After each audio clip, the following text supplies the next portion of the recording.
Hello friends, मैं आयुष। मैं आप सबका इस ज्ञान गंगा यूट्यूब चैनल में स्वागत करता हूं। देखिए, आज पढ़ेंगे जल संसाधन। कल भी पढ़ रहे थे, तो आज क्या नया मिलेगा आपको। आप देखेंगे वर्षा जल भारत में कहाँ कहाँ होता है, कितनी मात्रा में होता है, कहाँ पे कम होता है, कहाँ पे ज़्यादा होता है। दूसरी बात, वर्षा जल संग्रहण से क्या लाभ हो सकता है। इवन मैं कहूँ कि जल का प्रबंधन क्यों करना चाहिए, जल का प्रदूषण कैसे बढ़ता जा रहा है, जल प्रदूषण हो रहा है तो क्या क्या माध्यम है जो जल को प्रदूषित कर रहा है। तो मैं जल का उपयोग बताने के साथ साथ जल का प्रबंधन का तरीका बताऊंगा और जल का प्रदूषण हो रहे स्थान पर लेकर मैं महसूस कराने की कोशिश करूंगा। बाकायदा नदी बनाकर मैं दिखाऊंगा और किस तरह से कचरा आता रहता है वो भी मैं महसूस कराऊंगा। तो मैं समझता हूं कि आपके आज के लेक्चर देखने के बाद आपको दिक्कतें नहीं होगी कि जल में पॉल्यूशन क्या होता है, जल का उपयोग कैसे हो रहा है, जल का इस्तेमाल कहाँ कहाँ हो रहा है, जल के गुणों का ह्रास कैसे हो रहा है, अर्थात जल का पॉल्यूशन कहाँ हो रहा है। ये सारी चीज़ों को आप महसूस कर पाएंगे। तो चलिए टॉपिक की शुरुआत करते हैं। देखिए, आज का पहला टॉपिक है आपके सामने, सिंचाई के लिए जल की मांग। एक बात बताइए, आपको पता होगा कि अगर जनसंख्या लगातार क्या होगा, बढ़ता चला जाएगा, तो ऐसे में क्या होगा, आपका डिमांड ज़्यादा हो जाएगा। समझ पा रहे हैं, एग्रीकल्चर का जो प्रोडक्ट होगा उसकी डिमांड ज़्यादा होगा, तो जाहिर सी बात है आप एग्रीकल्चर एक्टिविटीज़ ज़्यादा करोगे, और जब एग्रीकल्चर एक्टिविटीज़ ज़्यादा करोगे तो यही तो मैं कह रहा हूँ कि सिंचाई के लिए जल की मांग होगा, क्योंकि एग्रीकल्चर के लिए सिंचाई की आवश्यकता होगी। ठीक है। दूसरी बात देखिए, कृषि हेतु जल की उपयोगिता बहुत ज़्यादा है, क्योंकि अगर जल नहीं होगा तो आपको कल से ही बता रहा हूँ कि कल नहीं होगा, मतलब फ्यूचर आपका नहीं होगा। तो जब जब आप चाहोगे कि कृषि हो तो उसके लिए जल एक महत्वपूर्ण फैक्टर होगा। ठीक है। दूसरी बात देखिए, भारत में वर्षा की स्थानिक विभिन्नता है। इसका क्या मतलब हुआ, भारत में वर्षा हमेशा एक समान नहीं मिलेगा। मतलब कहीं पे वर्षा की मात्रा बहुत ज़्यादा है तो कहीं पे बहुत कम है, कहीं पे मध्यम है तो कहीं पे पर्याप्त मात्रा में है। तो इस चीज़ को आप समझिए, मैं मैप के माध्यम से भी इसको समझाने की कोशिश करूंगा। तो पहली बात बोल रहा है अत्यधिक वर्षा। आपको पता होगा मेघालय में अत्यधिक वर्षा होता है। मेघालय के अगर मौसिनराम और चेरापूंजी में देखेंगे तो वहाँ पे 1 घंटे में जितनी वर्षा हो जाती है राजस्थान में 1 साल में नहीं होती। आप समझ पा रहे हैं। इसका मतलब मौसिनराम और चेरापूंजी ये विश्व के सबसे अत्यधिक वर्षा वाले क्षेत्र हैं। तो जरूर दिमाग में रखिएगा, कई बार आपसे पूछ लिया जाता है। दूसरी बात, मध्यम वर्षा देखिएगा तो मध्यम वर्षा का क्षेत्र कौन सा होगा, पंजाब, हरियाणा, वेस्ट यूपी, ये सारे क्षेत्रों में। हालांकि इन क्षेत्रों में वर्षा की जो प्रकृति होती है वो मैं आपको बताऊंगा, फील कराऊंगा कि कैसे होती है। इन क्षेत्रों में देखेंगे 85% निवल क्षेत्र। ठीक है, निवल क्षेत्र जो सिंचित होते हैं। यहाँ पे गेहूँ चावल की उत्पादन ठीक ठाक मात्रा में हो जाता है। ठीक ठाक क्या कहूँ, बल्कि ज़्यादा ही होता है, गेहूँ तो बहुत ज़्यादा। ठीक है। इसके बाद आप देखेंगे कि मैं कल परसों आपको जब बता रहा था एग्रीकल्चर टॉपिक, तो उसमें आपको बताया था कि हरित क्रांति जो ग्रीन रेवोल्यूशन था यही सफल हुआ था। ठीक है, MS स्वामीनाथन, आपको याद होगा। तो हरित क्रांति सफल होने के लिए मैं एक महत्वपूर्ण फैक्टर आपको बताया था कि एग्रीकल्चर के लिए जो सबसे ज़्यादा इंपॉर्टेंट है इरिगेशन, सिंचाई, वो उसकी सुविधाएं इन क्षेत्रों में थी। तो इसी वजह से मैं कह रहा हूँ कि ये यहाँ पे सफल हो पाया। दूसरी बात देखेंगे, यहाँ पे ग्राउंड वाटर का बहुत इस्तेमाल होता है, जैसे कुआं के माध्यम से, नलकूप के माध्यम से भी सिंचाई किया जाता है। तो इन क्षेत्रों में बेसिकली पंजाब और हरियाणा में देखिए, पंजाब में 76% भौम जल को यूज किया जाता है और हरियाणा में 52% भौम जल का इस्तेमाल किया जाता है। इसी वजह से भौम जल का स्तर कम होता है। इस चीज़ को आपको मैं महसूस कराना चाहता हूँ। तो देखिए, मान लीजिए कि कोई एक ये कुआं ही है या नलकूप है, जो भी समझना है समझ सकते हैं आप। ठीक। तो क्या हो रहा है, मान लीजिए पानी का लेवल ये है अभी फ़िलहाल। अब क्या होगा, आप लगातार इससे पानी निकालते रहोगे। समझ पा रहे हैं। तो क्या लेवल इतना रहेगा या लेवल कमना शुरू हो जाएगा। एक समय आते आते हो सकता है ये लेवल ये दिखेगा। समझ पा रहे हैं। अगर लेवल कमता चला जाएगा क्योंकि आपने पानी का निकासी किया, इस वजह से लेवल कमता चला जाएगा, तो यहाँ पे अनवांटेड चीज़ें मिलने लग जाएगी। जैसे आर्सेनिक का मात्रा कहीं देखेंगे, कहीं फ्लोराइड्स का मात्रा देखेंगे। अगर ये अनवांटेड एलिमेंट्स हमारे जल में मिल जाते हैं तो वो ना ही हमारे लिए बेहतर है, ना ही क्रॉप्स के लिए बेहतर है। समझ पा रहे हैं। इसलिए हर चीज़ का लिमिटेशन होना चाहिए। तो इसी वजह से मैं क्या बोल रहा हूँ कि पंजाब और हरियाणा के क्षेत्र में भौम जल स्तर कम रहा है, और इसके कमने के कारण मृदा की सैलिनिटी बढ़ती है।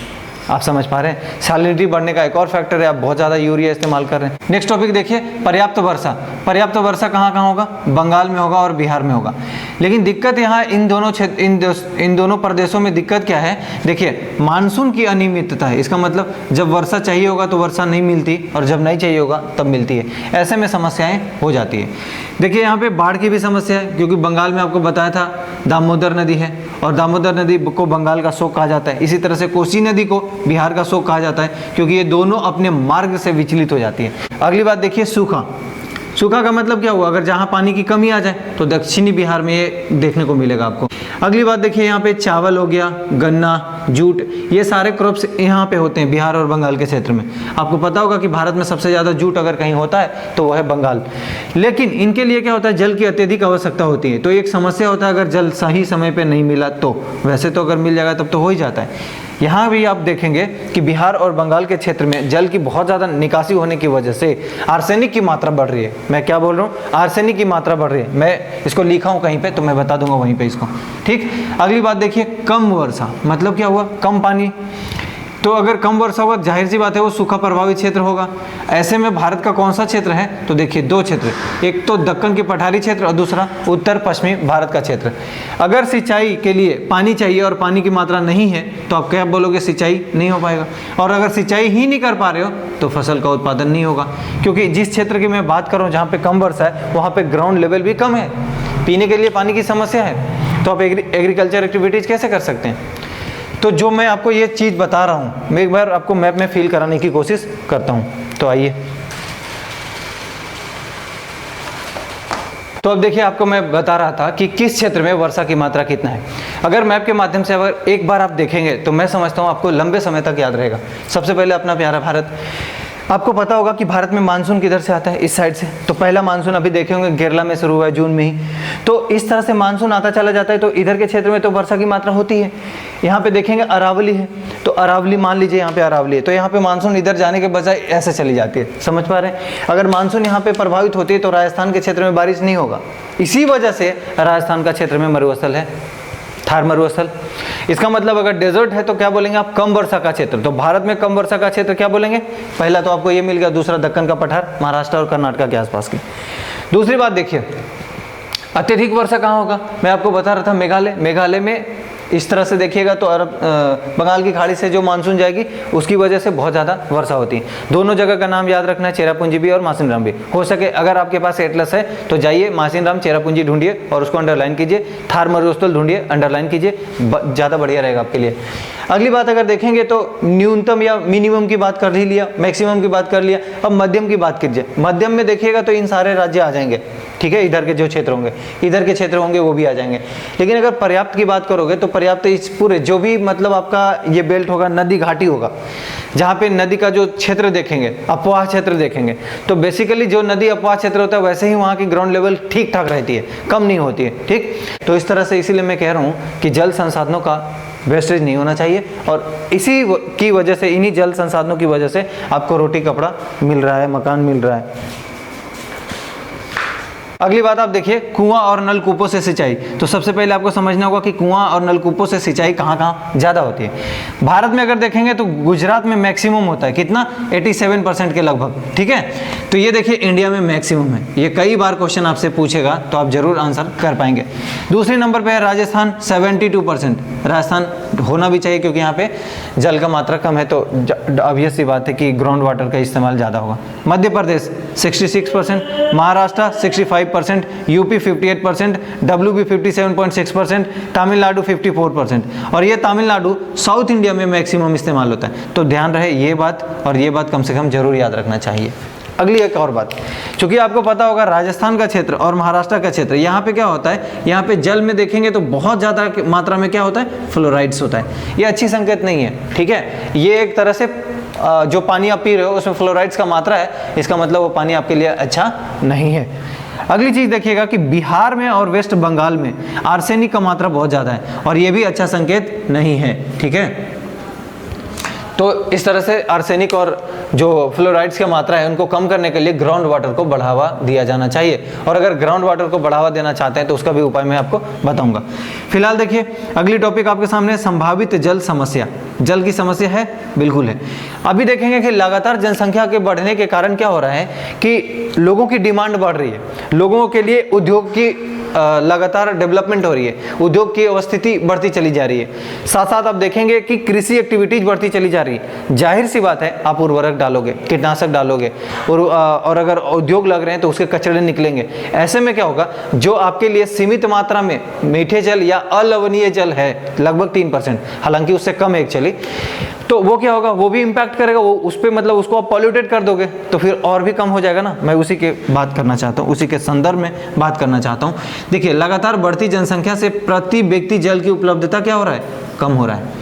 ऐसे में उपलब्ध जल संसाधन भी प्रदूषित होती चली जा रही। कैसे? उद्योगों से, घरेलू अपशिष्ट पदार्थों से, कृषि कार्यों से।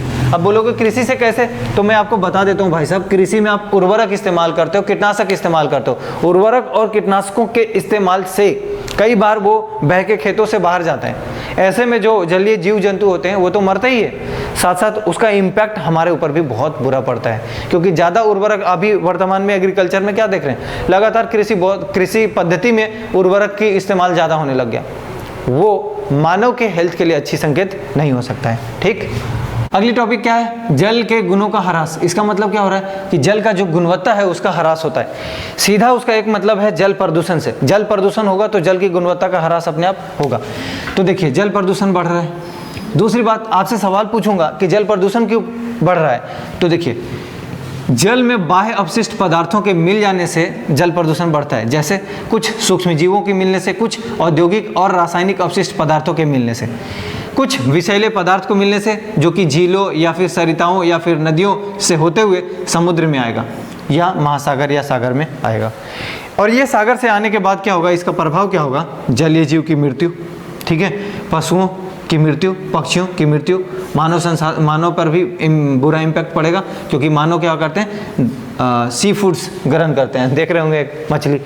तो अगर कोई, जैसे बोला जाता है कि अगर गाय को आप इंजेक्शन दे के दूध निकाल रहे हैं और वो दूध मानव पी रहा है, तो क्या उसका अंश उस दूध के थ्रू उस मानव में नहीं आ रहा होगा? बिल्कुल आता है। अगर आप उर्वरक का इस्तेमाल कर रहे हैं कृषि के लिए, तो जो खेतों में डाल रहे हैं उसमें से पौधों में आ रहा है, पौधों से उसके जो फल फ्रूट्स है उसमें आ रहा है, तो क्या वो आप में नहीं आ रहा है? बिल्कुल आ रहा है। सेम चीज़ है, अगर कोई पशु या कोई पक्षी मर रही है या कोई मछलियाँ मर रही है, तो अगर आप मछलियों का सेवन कर रहे हैं तो क्या आप में वो चीज़, वो पॉइजन नहीं जा रहा है? बिल्कुल जा रहा है। इसी तरह से क्या, मैं इसीलिए मानव को यहाँ पे लिया हूँ। ठीक, अब एक और बात समझिए, भारत के स्तर पर देखेंगे तो हिंडन नदी, ये उत्तर प्रदेश में यमुना की सहायक नदी, बहुत ज़्यादा पॉल्यूटेड। ठीक है, यमुना नदी बहुत ज़्यादा पॉल्यूटेड। गंगा नदी, पॉल्यूशन बढ़ रहा है यहाँ भी। हालांकि नमामि गंगे प्रोग्राम के माध्यम से कोशिश की जा रही है कि गंगा नदी की सफाई कर दिया जाए। वर्तमान समय में आप देख रहे होंगे न्यूज़पेपर में बहुत सारे आर्टिकल आ रहे हैं जिसमें क्या बोला जा रहा है कि नदियों की सफाई अपने आप हो गई, क्योंकि उसमें औद्योगिक कचरा नहीं गया। ठीक ठाक मात्रा में औद्योगिक कचरा जिम्मेदारी लेता है नदियों का पॉल्यूशन में। मैं आपको आज फील कराऊंगा ये चीज़, बाकायदा नदी वदी बना के रखा हूँ। ठीक है, नेक्स्ट देखिए, जल संरक्षण प्रबंधन। इसका क्या मतलब हुआ, पहला जल का संरक्षण भी करना है, दूसरा उसका प्रबंधन भी करना है। तो देखिए, अलवणीय जल की मात्रा क्या है, मात्र 3%, और ये भी क्या हो रहा है, कम हो रहा है। और इसका डिमांड क्या हो रहा है, बढ़ता चला जा रहा है। क्यों बढ़ता चला जा रहा है? क्योंकि यहाँ पे पॉपुलेशन क्या हो रहा है, लगातार बढ़ता चला जा रहा है, तो डिमांड तो बढ़ेगा ही। दूसरी बात, जो सस्टेनेबल डेवलपमेंट की गोल की बात होती है, सतत विकास की बात होती है, सतत विकास को प्राप्त करने के लिए जल का संरक्षण करना आवश्यक है। तो जल संरक्षण करने के लिए भारत सरकार क्या कुछ उपाय कर रही है, मैं आपको समझाने की कोशिश करता हूँ। पहली बात, बहुत ज़्यादा जोर दे रहा है कि वर्षा जल संग्रहण को बढ़ावा दिया जाए।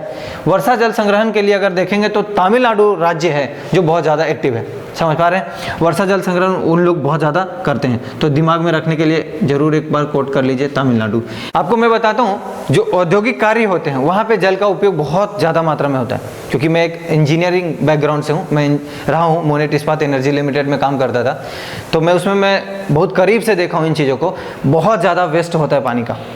ठीक, अब मैं प्लांट को दोष नहीं दे रहा हूँ, लेकिन क्या होता है, प्रोसेस है, तो उसमें देखिएगा बहुत ज़्यादा जल का फव्वारा दिया जाता है। मैं कंटिन्यूअस कास्टिंग मशीनरी डिवीजन में काम करता था, खैर उन सब चीज़ों को छोड़िए। तो बहुत ज़्यादा जल का इस्तेमाल होता है। अगर बहुत ज़्यादा जल का इस्तेमाल होता है, वो जल सीधा नालियों में प्रवाहित हो जाता है। क्या उस जल को किसी गड्ढे में जमा नहीं किया जा सकता? किया जा सकता है। अगर किया जा सकता है तो वो अपने आप क्या होगा, चूंकि मिट्टी में इतनी क्षमता होती है कि हर चीज़ को वो शुद्ध कर देती है। जैसे अभी गर्मी चल रही है, आप मटका रखे होंगे घरों पे, तो इसमें क्या होता है, अपने आप TDS वगैरह सारा बैलेंस हो जाता है। फ्रिज की पानी मटके की पानी की टक्कर दे ही नहीं सकते। सेम चीज़ है, रिसाइकल होता है अपने आप, लेकिन उसे जमा किया जाना चाहिए। हाँ, बोलोगे कि बहुत ज़्यादा दिन तक रह जाएगा, तो जल जमाव से बहुत सारे उसमें पॉल्यूशन होने लग जाते हैं, किंतु अगर उसे प्लास्टर करके रखा गया है, तब मैं मिट्टी की बात कर रहा हूँ, ठीक है। ऐसे में क्या हो रहा है कि अगर जल का पुनः चक्रण करेंगे और पुनः यूज करेंगे तो ग्राउंड वाटर से जो हम जल निकाल रहे हैं उस पर तो अंकुश लग जाएगा, वो तो कम जाएगा, इसी ओर इशारा कर रहा हूँ। अगली बात देखिएगा, लंबे समय तक जल आपूर्ति किया जाना चाहिए। मतलब जल आपूर्ति करने के लिए एक उपाय क्या है, संयुक्त इस्तेमाल। मैं हाल फिलहाल न्यूज़पेपर में एक आर्टिकल पढ़ा था, उसमें जापान का एक मॉडल पढ़ा था। उन्होंने क्या करा कि जैसे हम बाथरूम में जाते हैं बहुत बार, अभी तो कोरोना वायरस की वजह से आप लोग बहुत बार हैंड वॉश कर रहे होंगे खूब, तो ये जो पानी जाता है ये वेस्ट होता है, सीधा नालियों में प्रवाहित होता है।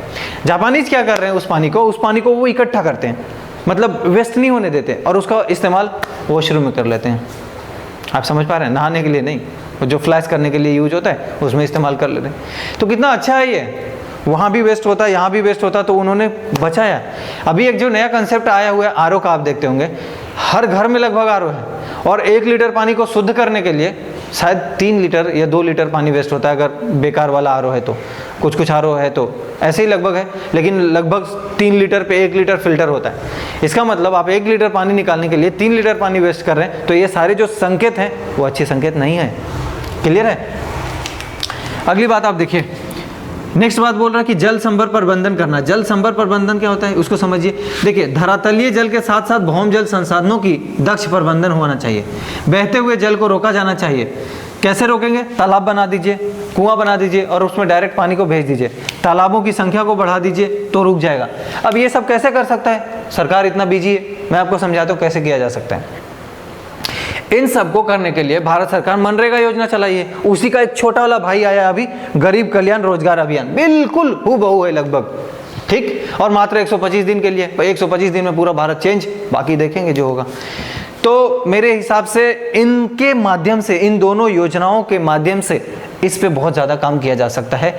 जल संरक्षण की जा सकती है, तालाबों की संख्या बढ़ाया जा सकता है, ग्राउंड लेवल को बढ़ाया जा सकता है, एग्रीकल्चर के लिए एक नई क्रांति लाया जा सकता है, इंफ्रास्ट्रक्चर ठीक किया जा सकता है। ऐसे में जो प्राइमरी सेक्टर की समस्याएं हैं वो हो सकता है ठीक।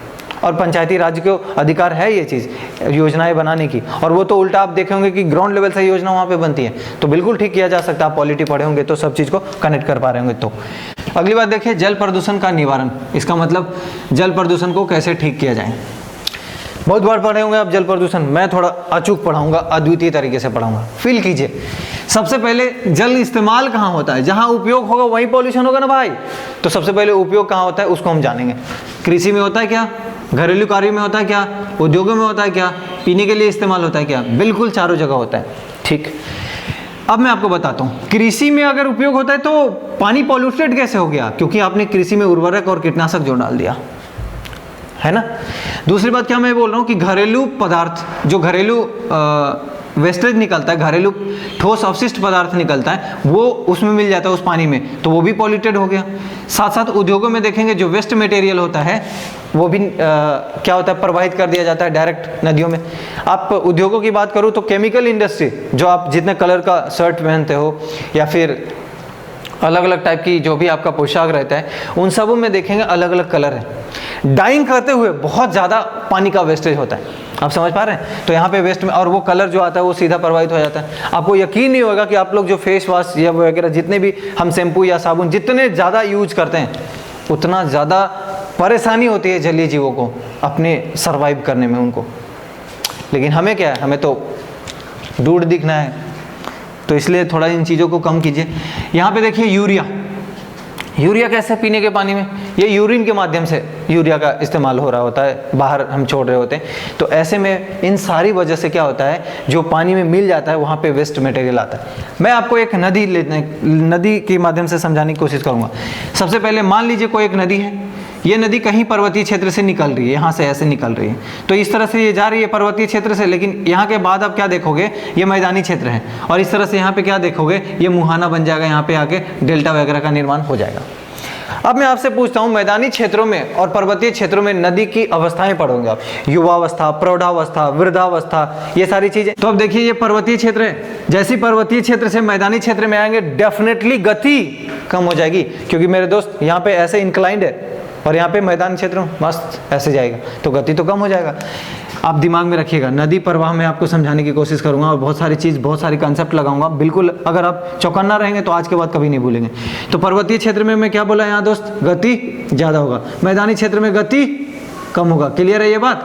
अब मेरे बात समझिए, मैदानी क्षेत्र में गति कम होगा, मैदानी क्षेत्र में ही कृषि एक्टिविटी होती है, पर्वतीय में नहीं। मैदानी क्षेत्र में ही उद्योगों को लगाया जाता है, पर्वतीय में नहीं। मैदानी क्षेत्र में ही अत्यधिक जनसंख्या रहती है, तो पॉल्यूशन कहाँ होगा, मैदानी क्षेत्रों में। अब मेरी बात समझिए आप, ये जो मैदानी क्षेत्र है, यहाँ से देखिए उर्वरक भी लेके आ रहा है, इधर कीटनाशक भी आ रहा है, ठोस अपशिष्ट पदार्थ भी आ रहा है, वेस्ट मटेरियल भी आ रहा है, यूरिया वगैरह भी आ रहा है, और ये सारे के सारे मैदानी क्षेत्र में आ रहा है। तो जो रेड रेड आपको दिख रहा होगा, मैं उसको पॉल्यूशन बताया हूँ। आप समझ पा रहे हैं, रेड स्पॉट जो है वो पॉल्यूशन है। इसका मतलब क्या हुआ कि अपशिष्ट पदार्थ इसमें आकर मिल गए। मेरे दोस्त यहाँ तक तो ठीक था, यहाँ पे वैसे ही जलीय जीव बेचारे सर्वाइव नहीं करते पानी की गति के कारण, लेकिन मैदानी क्षेत्रों में वो भी रहना चाहते हैं क्योंकि बढ़िया उनको तैरने को मिलेगा। लेकिन हम मानव प्राणी किसी को कभी बख्शे हैं क्या? गलत आदत है एकदम। और यहाँ आने के बाद खत्म हो जाता है। चलिए अगली बात देखिए, मैं आपको कैसे फील कराऊंगा। नदी प्रवाह देखेंगे तो मौसम के आधार पे देखिए, गर्मी हो सकता है, ठंडी हो सकता है, जो भी ऋतु हो आपके मन में आएगा सोच लीजिएगा। अगर गर्मी ज़्यादा पड़ेगा तो क्या होगा दोस्त, प्रदूषण ज़्यादा पड़ेगा। क्यों प्रदूषण ज़्यादा होगा मैं आपको समझाता हूँ अभी। दूसरी बात देखिए, ठंडी अगर ज़्यादा पड़ेगा तो फिर क्या होगा, प्रदूषण कम होगा।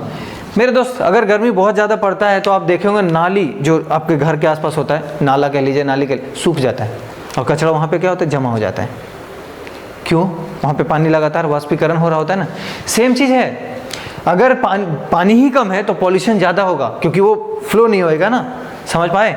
दूसरी चीज़ देखिए, पर्वतीय पठारी क्षेत्रों में, मैदानी क्षेत्रों में अगर आप देखेंगे पर्वतीय क्षेत्रों में तो क्या होगा, मैं गति की बात कर रहा हूँ। यहाँ पे अगर देखेंगे तो पॉल्यूशन कम होगा, लेकिन यहाँ पे पॉल्यूशन बहुत ज़्यादा होगा। कुछ नदियाँ जो पॉल्यूटेड है भारत के स्तर पे, गोमती नदी लखनऊ में, यमुना दिल्ली में, इटावा में भी कह सकते हो, साबरमती अहमदाबाद, मूसी हैदराबाद, काली और वैगई नदी मदुरई। बहुत ज़्यादा पॉल्यूटेड नदियों की ये लिस्ट है आपके सामने।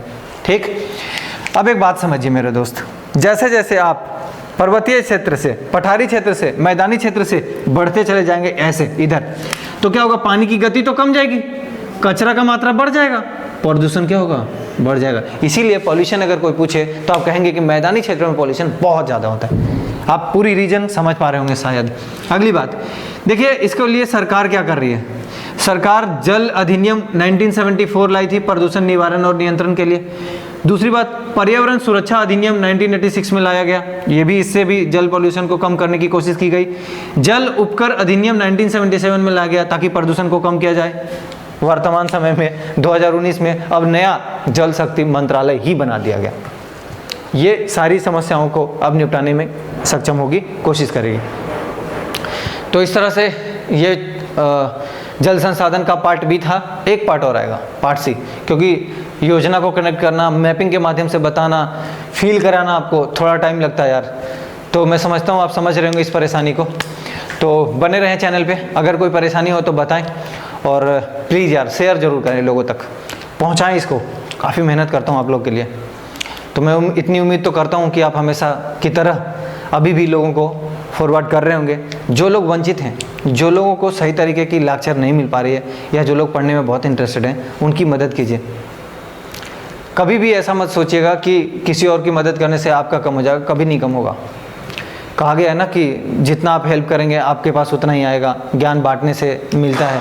जितनी भी इन्फॉर्मेशन मैं आपको दे सकूं ज़रूर देता हूं, और मैं आपसे एक उम्मीद ज़रूर करता हूं कि आप लोगों को फॉरवर्ड करते रहेंगे, लोगों को इसके बारे में बताते रहेंगे, अपनी परिवार ज्ञान गंगा फैमिली की संख्या बढ़ाते रहेंगे। तो इसी उम्मीद के साथ आपसे विदा लेता हूं। धन्यवाद।